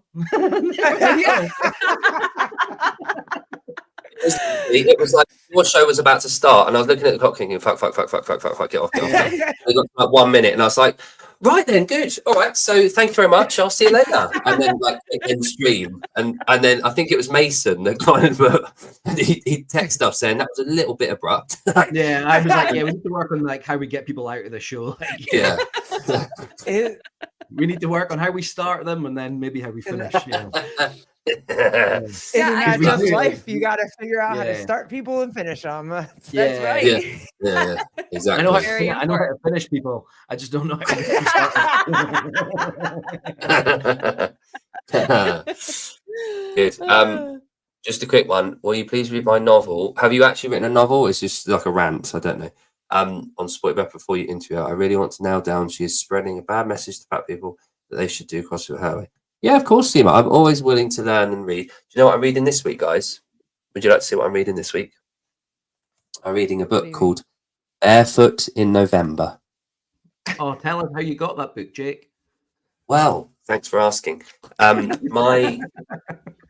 of my clients, yes, it's in my notes file. Thank you very much, Seema. One of my clients noticed that we homeschool because my kids are in the gym. And her son through his window. Hey, yeah. And we noticed you homeschool. Oh, who told you? Oh, no, I was just looking through your window. Yeah. And they were in the gym in the morning. So her husband picked her up, and they came back later on in the day with that book and said, "We noticed that you're homeschooling your kids. That's amazing. We thought you might like to read this book about parenting." I was like, oh, "Okay." Thank you. Thank you. I didn't know how to take it. I didn't know if it was like, do you know what, Jake? You're doing a really, really bad job. Here's a book that's going to make you better. But having started reading it, it's fucking brilliant, and I'm really glad that they thought of me. What's it called? And it's called in November. Barefoot in November. It's written by this lady. Where is she? Zoe. Redhead, but not red than that. Yeah. She is the current principal of a boarding school called Summerhill, which is the school she's at. But she also taught there before, and she was a student now in the 60s. So she's gone from a student to a teacher to the principal there. And it's all about the way that their school was set up and how they run and how they operate as a school and how they let kids have a lot of freedom and expose them to as many different subjects and matters and give them a bit of leeway with how they learn, how they approach sessions, timing wise, and that kind of thing. So it's really good, and it talks about how to do it at home with your own kids when you homeschool. So it's a really good book, and I've only just started reading it. But yeah, it's lovely. But anyway, my point being, Seema, I'll add if you would like to share your notes with me. I'd love to read them and have some dialogue about that. That'd be fantastic. Thank you. That's the voice. Again? Is it the Outside the Box Show at gmail.com? Yeah, that's it. Yeah, the Outside the Box Show at gmail.com. I'll put it in. It is the Montessori approach. The Jake voice that everybody hears that is like, okay, Jake, we'll do anything you say. Like, because he gets that like very calm voice. And we're like, okay, Jake. It comes out now and again. The voice. I've got a cool intro for the show, but I just need to find out how to link it up. You've got what, sorry? I've got a cool intro that we can have at the start of like these shows, not ones with guests, but these ones. If you go to the side of I've seen where you can do it, but it's a portrait video. It's a portrait video. I need to figure out. Okay. You gotta resize it. Yeah. I need to fancy it up a little bit first. Can you play it for us now? I'm quite intrigued. Yeah, 2 seconds. I need to WhatsApp it to myself. I didn't save Okay. it when. So, ladies, whilst John's doing that, do you have any plans for the week? Have you got any special guests on? Is there anyone that we should look forward to? We have Here we go. We Lauren. have a busy weekend. Yeah, we're gonna have a busy weekend. We have Lauren Khalil on Thursday, which should be fun. Awesome. We always She was that'd really be a good good the time. last time. Yeah, she's super You guys fun watch for her us. show too? Yeah, do you guys watch Live with Laura too? No, but I watched her when she was on yours. Yeah, Yeah. she's fun. Mhm. So yeah, she'll be on Thursday, and then we're gonna have Colleen's recap again on Saturday. I don't want to promise anything, but it's looking like it's gonna be a recap with Bill Grunler if we can nail down a good time. So that should be. It'll be live links again. We'll do an after party. If you want a link, come on, DM us or text us or something. I'll give you a link. So it'd be a good time. But amazing. Hey, and then Sarah Beth on Sunday. Oh yeah, Sarah Beth on Sunday. She's the semifinals CrossFitter and the USA Olympic weightlifting. Yeah. So. Yeah. Cool. Yeah. Nice. The girl Rachel that you guys had on, she's followed both of us and whatever. So Yeah. I wasn't able to catch the whole podcast that you guys I saw do, but it was she really seems really cool, and I'm excited to be able to listen to your podcast with her. Yeah. No, she's double hard. She would be good to have on. Yeah. Yeah. I did your podcast with her. She's great. Like, you guys are great. I'm just Hey, can I while Jan's doing this, can I ask you a question, Jake and Jan? Of course. Jeffrey Birchfield. Oh, there's that voice. Jeffrey Birchfield wrote at the top something about having us on, and we were asking too many questions. Are we is having two other podcast hosts on too? Is that do we? Yeah. No, I like it. I like it. I like that.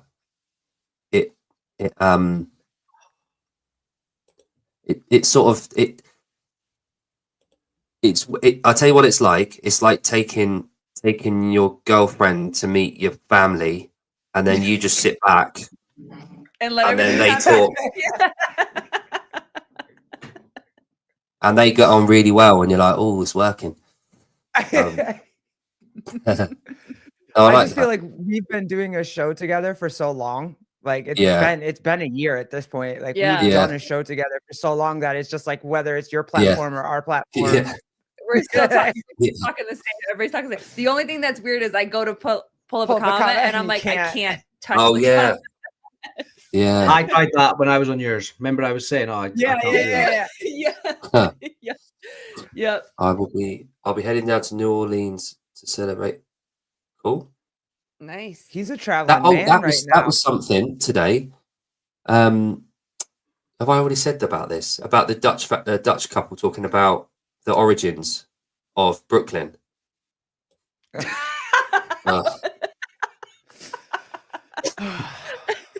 I'm ready.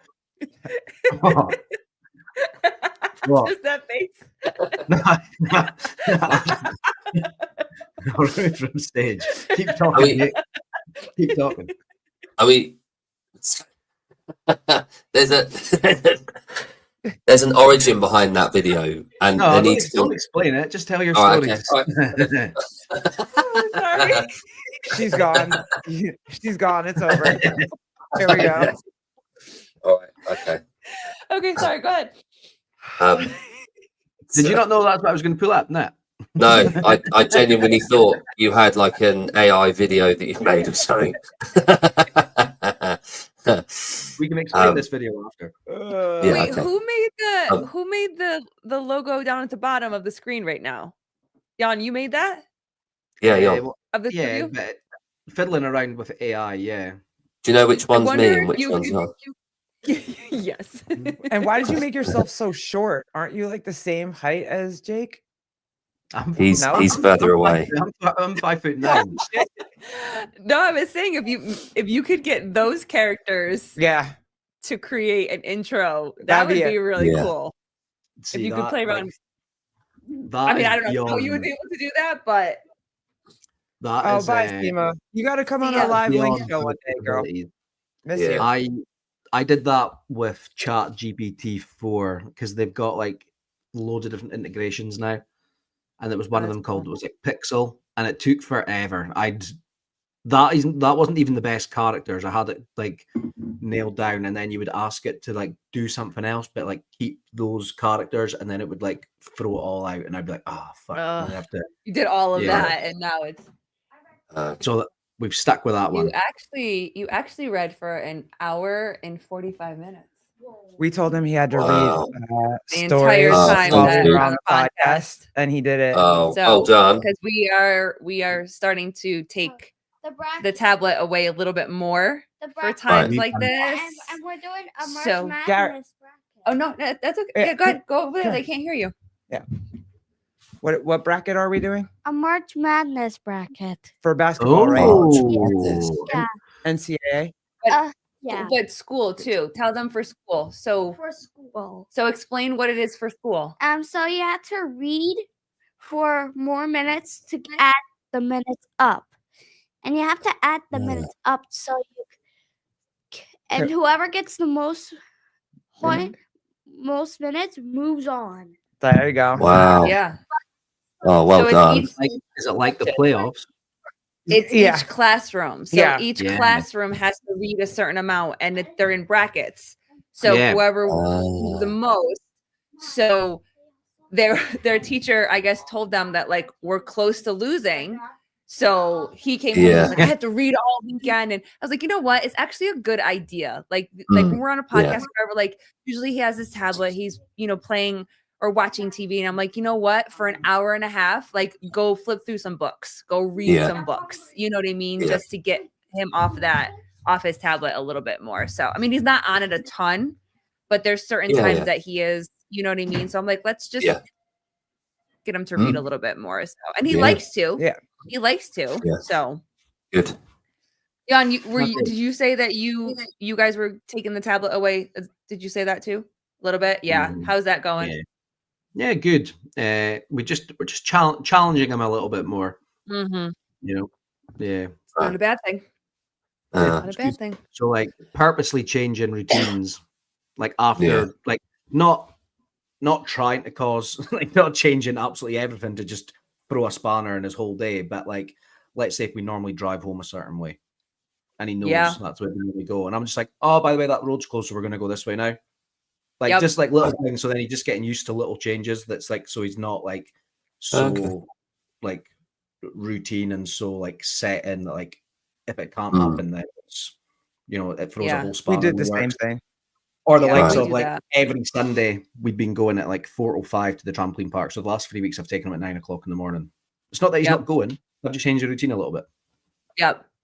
Yeah, we do that. We play that game too. And that was something that we've actually asked the school to do too. I'm like, I'm not talking about I want my kid to be miserable all day, but if there's a challenging situation, like lean into that challenging situation with him, to support him through that.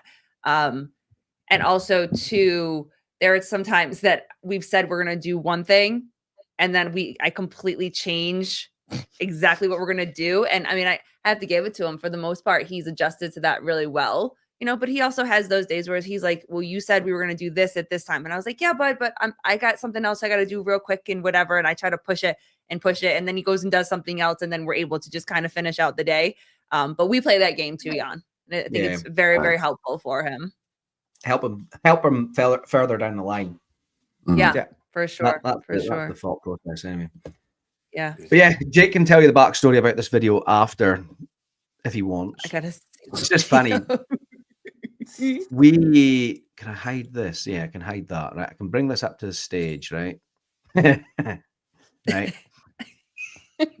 This outside the box is probably like the third iteration of like the birth of this podcast, because we and Jake were going to start one like, well, look, that's 21/6/23. It took us shit. Okay. Then to like until like we started this to actually make a pod. We were talking about it for like over a year.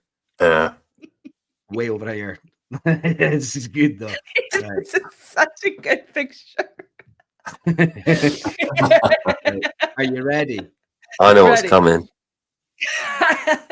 Yeah, there we go.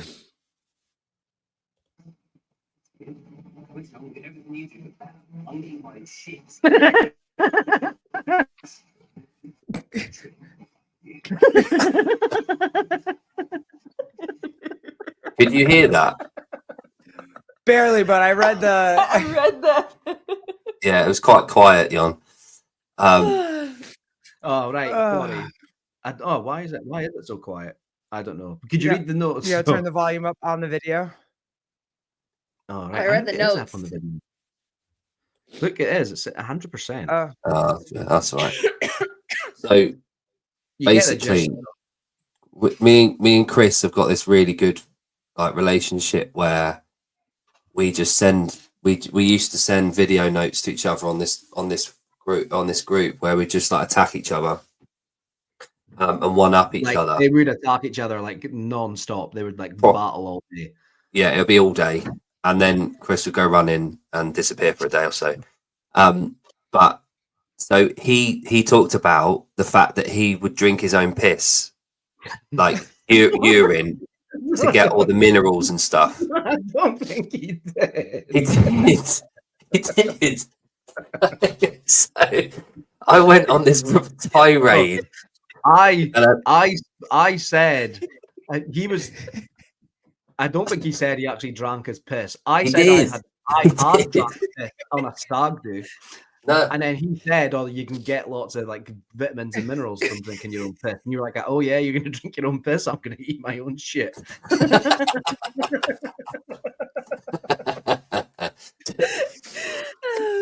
Oh my god! Yeah. Trish is in the house. You know what? That's a fantastic point, Jeffrey. I must ask him. But yeah, so that's the origin story of that video. Yeah. That's so good. I thought you were going to play that. I thought you were going to play that video from today. Oh, it doesn't matter. We'll play it another time. Are you in the car? Yeah. It doesn't matter. That's fine. Oh no, the one of you when you didn't realize I was watching you in here. Oh, that there's that one as well. You ladies are gonna love this video. You know what video I love is the video that you put up with you in them green shorts, and I want to know if that's for real too. I've been contemplating that for like a month now. That can't possibly work. The paint behind is absolutely real. It's not a computer. Sevi posted that. I know. Yeah. I've only seen a still shot of that. Well, that was your original picture. Oh, yeah. It was, wasn't it? On Appreciation, that was your original picture. But I purposely moved you down and put the banner over because I was like, we can't do that. See that. But I was like, that's not real though. That's got to be like, it doesn't even look like him in real life. And then he played the video, and I was like, it's real. I literally messaged Jake and was like, was that your real dick in the video? Good. Yeah, I was. Have you got it on the thing yet? A second, a minute. He doesn't know I'm here. Yeah, 2 seconds. There we go. So you know, like this, My camera's off. you know when you're in the studio before you go live on here. So I came in at like 1:45, before 50 minutes before the thing. And I was just sat around. I've been listening to Anastasia as you do to get ready. And then I knew Yon was sort of around because his mic was muted. But he made this video. Yeah. I was trying to video you when you were singing, but then this one's even better.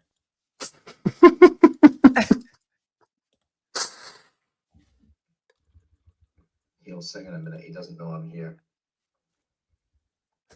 My mic's muted.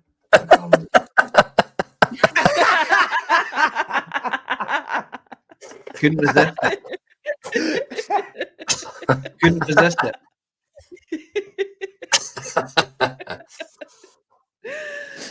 Oh, so good. It's right here. Can't not do it. Yeah. Did you get it? Did you get a new microphone? You know, or did you just take the I took the Cover thing off. I thought I was supposed to have it on. That's the thing. I thought it was supposed to be there. But yeah, right. Okay. Oh, show's over. We're done. Show's over. It's done. Yeah, I thought the cover was supposed to be on it, but I took it off, and it seems to have worked a little bit better, and I can get closer to it. I'm getting there though. Yeah, I'm getting now used you to know being. how women feel. That's how Yeah. Inch a little closer, get a little closer, kind of like do with your cheek. Take the cover off. Then, right. And then decide it's not for me.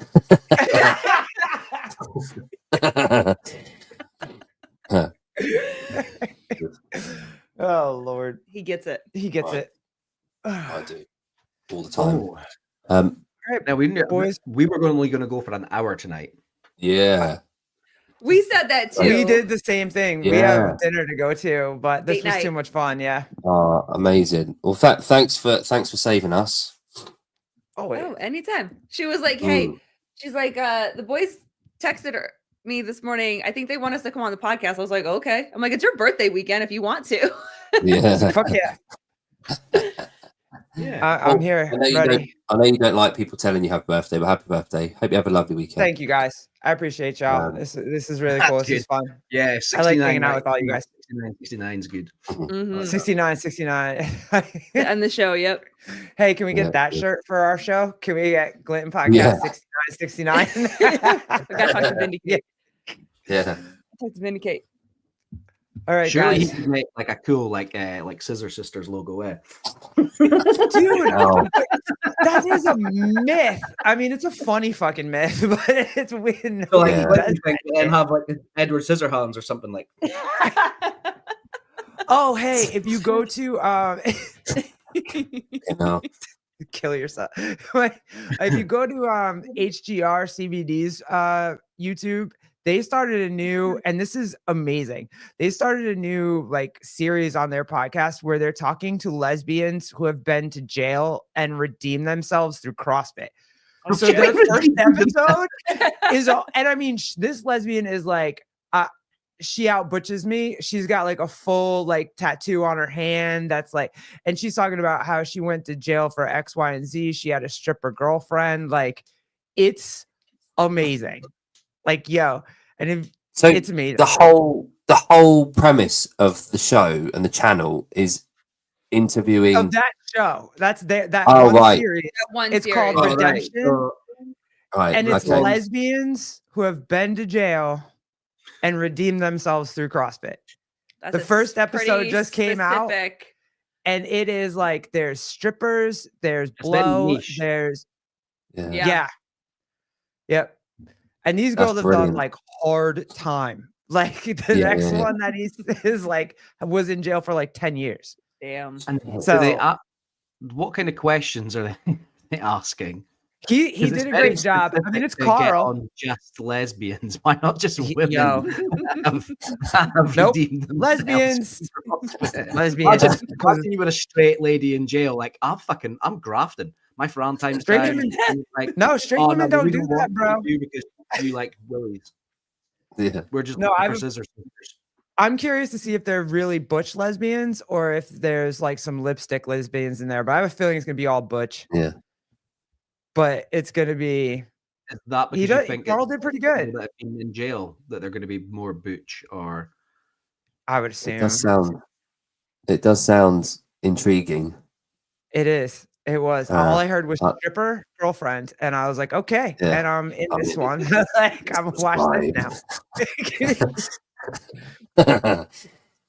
that's very So- niche. Well, I've been to that. Right. Well, I'm not going to hang up. I'm like, bye. That was Jake. He was just about to go right. See you later. Let me just Although- drop this load on you later. Yeah, bye. On that note, Yeah, that could be the way that we just do things. It comes off to move. Just all right, bye.